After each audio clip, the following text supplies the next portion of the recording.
Boker Tov, nous sommes le 30 novembre 2021. C'est l'heure de la revue de la presse et des médias israéliens en direct de Jérusalem sur Radio Kalita.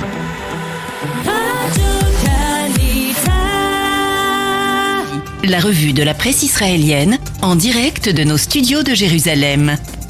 Et nous vous retrouvons, Daniel Haïk. Rebonjour à vous. Nous commencerons cette revue de la presse israélienne par le début des pourparlers de Vienne sur le nucléaire iranien hier. Oui, effectivement, Léa, c'est un dossier brûlant qui fait ce matin la manchette du Israël Hayom, les grands titres en une du Yediot Aharonot et qui est bien sûr mentionné en évidence dans l'ensemble des sites d'information, des principaux sites d'information israéliens. Et d'emblée, on peut affirmer ce matin que le Israël Hayom n'est guère optimiste quant à l'issue de ces négociations en route vers une impasse. C'est le titre qui barre sa première page et qui est illustré par une photo de la grande salle des pourparlers hier au palais Cobourg à Vienne, et le quotidien gratuit de résumer la situation. D'emblée, les Iraniens ont réclamé la levée des sanctions économiques et l'un des délégués européens reconnaît qu'il y avait dans l'air un sentiment d'empressement sur la voie d'un renouvellement de l'accord de 2015.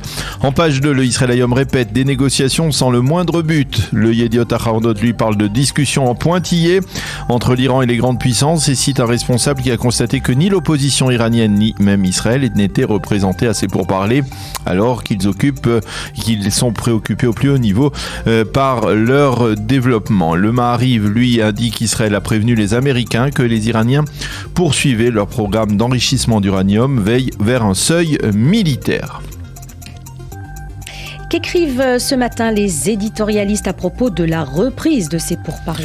Eh bien, dans le Israël Hayom, Yaakov Nagel et Jonathan Schneider sont persuadés que tant que Joe Biden n'exprimera pas clairement la volonté des Américains de menacer l'Iran, cette dernière poursuivra ses revendications absurdes. Fin de citation. Et les deux experts soulignent que l'approche américaine n'est pas la bonne et qu'Israël veut un accord de fermeté qui puisse inclure le traitement du dossier crucial des missiles balistiques iraniens. Zev Abrahami, l'envoyé spécial du Yediot Aharonot à Vienne, écrit ce matin: Obama n'est certes pas à Vienne, mais son esprit est omniprésent.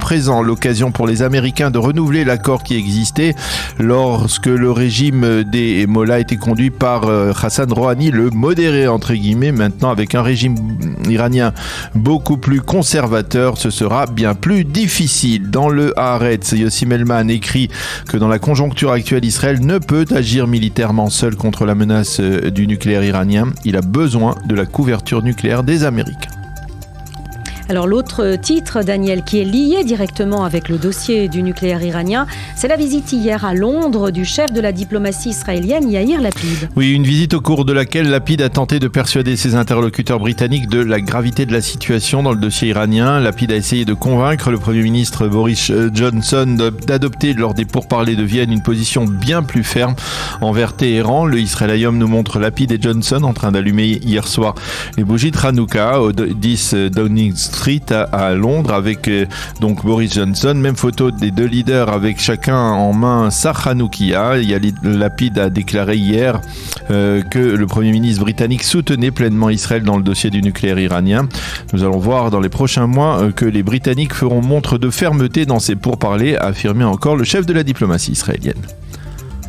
Alors d'autres titres mentionnés en évidence dans la presse israélienne et en priorité bien sûr l'Omicron qui continue de préoccuper les Israéliens. Oui, le Yediot Aharonot consacre sa manchette à un phénomène en Israël. Les parents rechignent à faire vacciner leurs enfants et pour les experts de lutte contre le virus, il s'agit là d'une erreur, d'autant plus que selon eux, il n'y a aucun élément permettant d'affirmer que le vaccin Pfizer est moins efficace contre l'Omicron.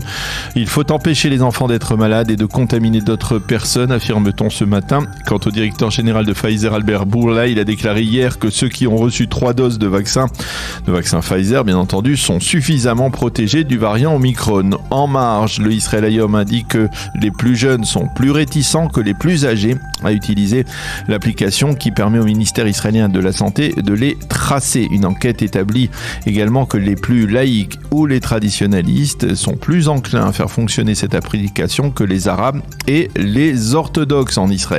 Les quotidiens mentionnent aussi un problème qui s'est créé depuis avant-hier avec la fermeture de la gare de l'aéroport aux Israéliens de retour de l'étranger. Bien, les employés de l'aéroport n'ont même plus la possibilité d'arriver à leur travail.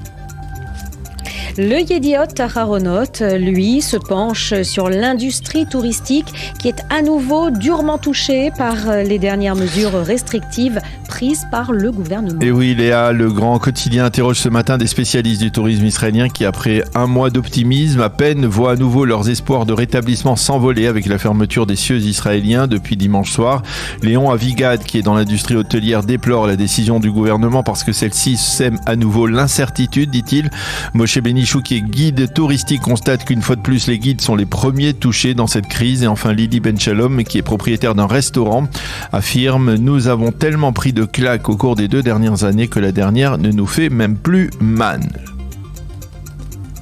Et nous terminerons cette revue de la presse, Daniel, par le témoignage de Nir Efetz dans le procès contre Benjamin Netanyahou. Oui, effectivement, tous les quotidiens et les sites d'information se penchent sur ce témoignage. Ils insistent sur les propos tenus hier à la barre par celui qui est considéré comme l'un des principaux témoins à charge contre l'ancien Premier ministre. La police a exercé sur moi des pressions monstrueuses pour que je sois témoin à charge. Nir Efetz, qui fut le proche conseiller en communication de Netanyahou, a même éclaté en sanglots hier devant le tribunal à propos du dossier 2000, celui des relations entre Netanyahou et Moses, le patron du Yediot Aharonot. Efetz a affirmé que l'ancien Premier ministre avait clairement voulu faire passer à Moses un message, même avec une certaine fermeté, et le fait qu'il avait la possibilité de faire baisser la diffusion du Israël Hayom, ce qui devait aller dans les intérêts du patron du Yediot Aharonot. Et ce matin, dans le Israël Hayom, Amnon Lord commente ce témoignage et affirme qu'il prouve que le procès Netanyahou